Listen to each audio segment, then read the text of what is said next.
بسم اللہ الرحمن الرحیم نحمدہ ونصلی علی رسولہ الکریم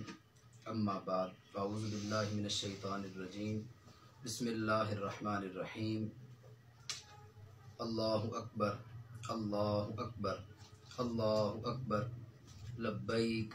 لبیک لبیک یا رسول اللہ صلی اللہ علیہ وسلم۔ ناظرین، جیسا کہ آپ کو معلوم ہے کہ مسئلہ نبوت کے موضوع پر مولانا سعید احمد اسد نے جو پورے علماء اہل سنت کو چیلنج کیا، اور اس چیلنج کو کنز العلماء، مفکر اسلام،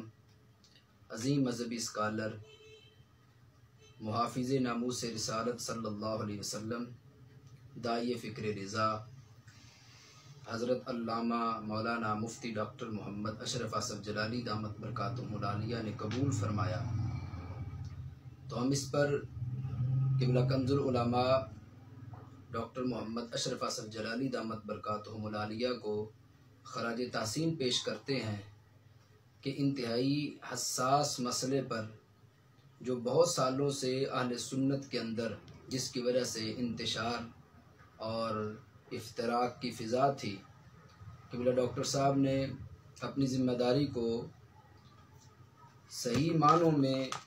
نبھاتے ہوئے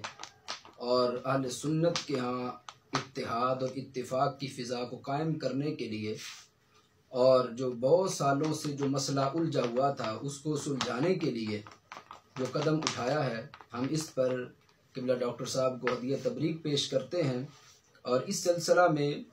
چند گزارشات کرتے ہیں کہ جب تک یہ مسئلہ حل نہ ہو تو تب تک جو ہے وہ مناظرہ ختم نہ کیا جائے، بلکہ اس مسئلہ کے مکمل حل تک جو مناظرہ جاری رکھا جائے۔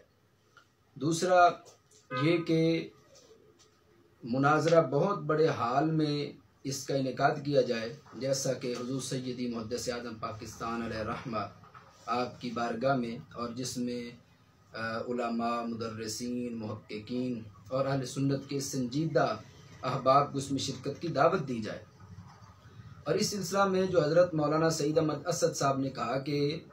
آپ ہلڑ بازی اس طرح ہوگی، تو گزارش ہے